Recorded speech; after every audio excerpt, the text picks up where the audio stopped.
اعوذ باللہ من الشیطان الرجیم بسم اللہ الرحمن الرحیم قل یا ایہا الناس انما انا لکم نذیر مبین۔ اے حبیب آپ فرما دیجئے کہ اے لوگوں، میں تو تمہیں صرف عذاب کا کھلا ڈر سنانے والا ہوں۔ فالذین آمنوا وعملوا الصالحات لهم مغفرۃ ورزق کریم۔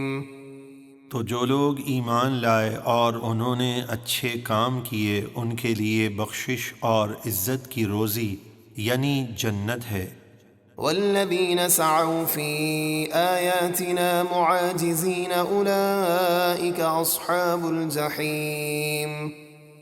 اور جن لوگوں نے اہل حق کو عاجز کرنے کے لیے ہماری آیتوں میں کوشش کی کہ قرآن کو کبھی شعر کہا اور کبھی جادو وغیرہ، وہ جہنمی ہیں۔ وما ارسلنا من قبلك من رسول ولا نبي الا اذا تمنى القى الشيطان في امنيته فينسخ الله ما يلقي الشيطان ثم يحكم الله آياته والله عليم حكيم۔ ایک موقع پر محبوب علیہ السلام نے مشرکین مکہ کے سامنے قرآن کریم کی تلاوت فرمائی۔ جب آپ نے حسب عادت 2 آیتوں کے درمیان وقفہ فرمایا تو شیطان لعین نے کافروں کے کانوں میں اپنی طرف سے کچھ کلمات بنا کر ڈال دیے۔ حضور صلی اللہ علیہ وسلم کو جب اس بات کی خبر ہوئی تو آپ بہت رنجیدہ ہوئے۔ اللہ تعالیٰ نے اس آیت کا نزول فرما کر اپنے محبوب علیہ السلام کو تسلی دی، اور ہم نے آپ سے پہلے جتنے بھی رسول یا نبی بھیجے سب پر یہ واقعہ گزرا ہے کہ جب انہوں نے اللہ کا کلام پڑھا تو شیطان نے ان کے پڑھنے کے دوران لوگوں کے کانوں میں اپنی طرف سے کچھ کلمات کو ملا کر ڈال دیا، تو اللہ شیطان کے ڈالے ہوئے کلمات کو مٹا دیتا ہے، پھر اللہ اپنی آیتیں خوب پکی کر دیتا ہے اور انہیں شیطانی باتوں کے ملنے سے محفوظ فرماتا ہے، اور اللہ علم و حکمت والا ہے۔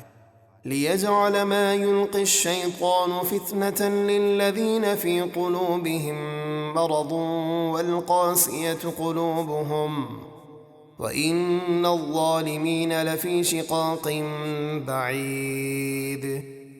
یہ اس لیے ہوا تاکہ شیطان کے ڈالے ہوئے کلمات کو اللہ ان لوگوں کے لیے آزمائش بنا دے جن کے دلوں میں شک اور منافقت کی بیماری ہے اور جن کے دل سخت ہیں، اور بے شک ظالم مخالفت میں بہت دور جا چکے ہیں۔ وَلِيَعْلَمَ الَّذِينَ أُوتُوا الْعِلْمَ أَنَّهُ الْحَقُّ مِنْ رَبِّكَ فَيُؤْمِنُوا بِهِ فَتُخْبِتَ لَهُ قُلُوبُهُمْ وَإِنَّ اللَّهَ لَهَادِ الَّذِينَ آمَنُوا إِلَى صِرَاطٍ مُسْتَقِيمٍ۔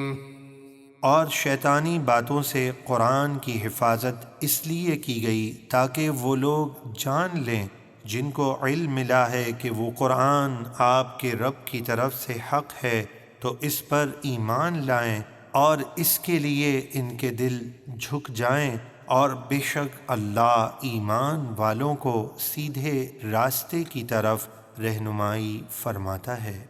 ولا يزال الذين كفروا في مرية منه حتى تأتيهم الساعة بغتة أو يأتيهم عذاب يوم عقيم۔ اور کافر اس قرآن کے متعلق ہمیشہ شک میں رہیں گے یہاں تک کہ ان پر اچانک قیامت آ جائے یا ان پر ایسے دن کا عذاب آ جائے جس میں ان کے لیے کوئی بھلائی نہیں۔ الملك يومئذ لله يحكم بينهم فالذين آمنوا وعملوا الصالحات في جنات النعيم۔ اس دن صرف اللہ کی بادشاہی ہوگی، وہ ان کے درمیان فیصلہ فرما دے گا، تو جو لوگ ایمان لائے اور انہوں نے نیک کام کیے وہ چین کے باغوں میں ہوں گے۔ والذين كفروا وكذبوا بآياتنا فأولئك لهم عذاب مهين۔ اور جنہوں نے کفر کیا اور ہماری آیتوں کو جھٹلایا ان کے لیے ذلت کا عذاب ہے۔